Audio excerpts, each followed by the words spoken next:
ನಿನ್ನೆ ಇಡೀ ನಗರದಲ್ಲಿ ಕನ್ನಡಪರ ಸಂಘಟನೆಗಳು ಘರ್ಜಿಸಿದ್ವು.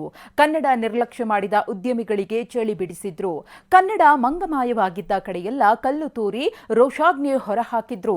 ಇದೇ ಕಾರಣಕ್ಕೆ ಇದೀಗ 50ಕ್ಕೂ ಹೆಚ್ಚು ಜನ ಜೈಲು ಸೇರಿದ್ದಾರೆ. ನಾಳೆ ಹೋರಾಟಕ್ಕೆ ಸಜ್ಜಾಗಿ ನಿಂತಿದ್ದಾರೆ. ಇನ್ನೊಂದು ಸರಿ ಜೈಲಿಗೆ ಕಳಿಸಿರು.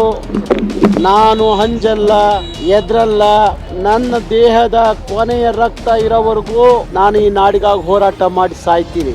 ಕಾನೂನಿಗೆ ವಿರುದ್ಧವಾಗಿ ಯಾರಾದರೂ ನಡ್ಕೊಂಡ್ರೆ ಅದನ್ನ ಸರ್ಕಾರ ಸಹಿಸಲ್ಲ. ಡಿ ಕೆ ಶಿವಕುಮಾರ್ ಅವರೇ, ಸಿದ್ದರಾಮಯ್ಯನವರೇ, ನಿಮಗೆ ಸ್ವಾಭಿಮಾನ ಇಲ್ವೇನ್ರಿ? ಸಿಟ್ಟು ಸ್ಫೋಟಗೊಂಡಿದೆ. ಸರ್ಕಾರ ಪೊಲೀಸರ ನಡೆಗೆ ಆಕ್ರೋಶ ಬುಗಿಲೆತ್ತಿದೆ. ಕನ್ನಡ ಪರ ಹೋರಾಟ ಮಾಡಿದ್ದಕ್ಕೆ ಕರವೇ ಕಾರ್ಯಕರ್ತರನ್ನ ಜೈಲಿಗಟ್ಟಿತ್ತು. ಕನ್ನಡ ಪರ ಸಂಘಟನೆಗಳು ಉಗ್ರ ಹೋರಾಟಕ್ಕೆ ಸಜ್ಜಾಗಿವೆ.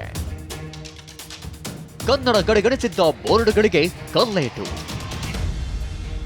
ನಾರಾಯಣಗೌಡ ಸೇರಿ 53 ಕಾರ್ಯಕರ್ತರಿಗೆ ಜೈಲು. ನಿನ್ನೆ ಬೆಂಗಳೂರಿನಲ್ಲಿ ಕನ್ನಡ ಪರ ಹೋರಾಟಗಾರರು ಅಕ್ಷರಶಃ ಕೆರಳಿ ಕೆಂಡವಾಗಿದ್ರು. ನಾಮಫಲಕಗಳಲ್ಲಿ ಕನ್ನಡ ಕಡೆಗಣಿಸಿದ್ದ ಉದ್ಯಮಿಗಳು ವರ್ತಕರಿಗೆ ಬೇಸಿ ಮುಟ್ಟಿಸಿದ್ರು.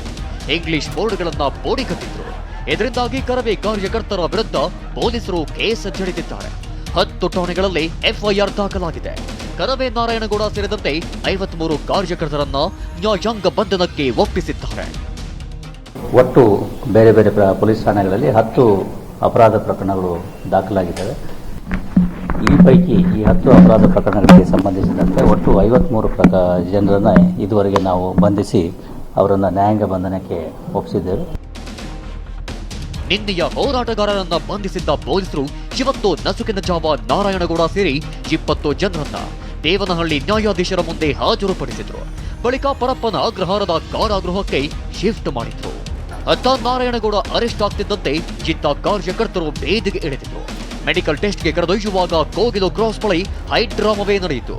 ನಾರಾಯಣಗೌಡರನ್ನ ಕರೆದೊಯ್ತಾಗಿದ್ದ ಬಸ್ಗೆ ಕಲ್ಲು ತೂರಾಟ ನಡೆಸಿದ್ರು. ಈ ವೇಳೆ ಪೊಲೀಸರು ಅರೆಸ್ಟ್ ಮಾಡಲು ಮುಂದಾಗ್ತಿದ್ದಂತೆ ಕೆಲವರು ಕಾಲ್ಕಿದ್ರು. ಇದೇ ವೇಳೆ ಕರವೇ ನಾರಾಯಣಗೌಡ ಸರ್ಕಾರದ ವಿರುದ್ಧ ಕೆಂಡ ಕಾರಿದ್ರು. ಕನ್ನಡ ಪರ ಹೋರಾಟ ನಿಲ್ಲಿಸಲ್ಲ ಅಂತ ಹೊಸಗುಟ್ಟಿದ್ರು.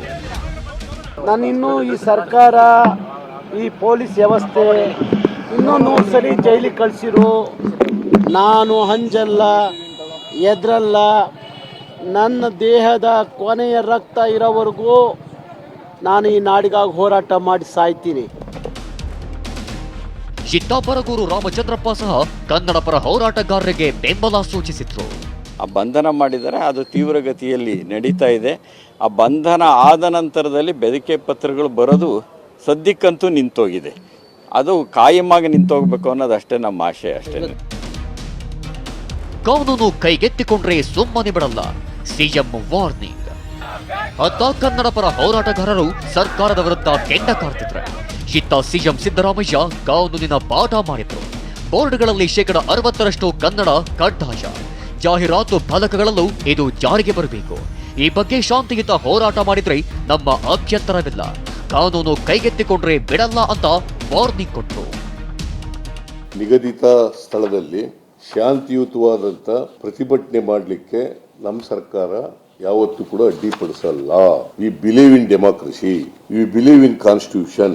ಆದ್ರೆ ಕಾನೂನಿಗೆ ವಿರುದ್ಧವಾಗಿ ಯಾರಾದರೂ ನಡ್ಕೊಂಡ್ರೆ ಅದನ್ನ ಸರ್ಕಾರ ಸಹಿಸಲ್ಲ. ನಾಳೆ ಫ್ರೀಡಂ ಪಾರ್ಕ್ನಲ್ಲಿ ಕನ್ನಡ ಪರ ಸಂಘಟನೆಗಳ ಕಿಚ್ಚು. ಕರವೇ ಕಾರ್ಯಕರ್ತರನ್ನ ಜೈಲಿಗೆ ಹಾಕಿರೋದನ್ನ ಖಂಡಿಸಿ ನಾಳೆ ಫ್ರೀಡಂ ಪಾರ್ಕ್ನಲ್ಲಿ ಬೃಹತ್ ಹೋರಾಟಕ್ಕೆ ಕರೆ ನೀಡಲಾಗಿದೆ. ರಾಜ್ಯಾದ್ಯಂತ ಹೋರಾಟಕ್ಕೆ ಸಜ್ಜಾಗಿದ್ದಾರೆ. ಶಿವಪ್ರಸಾದ್, TV9 ಬೆಂಗಳೂರು.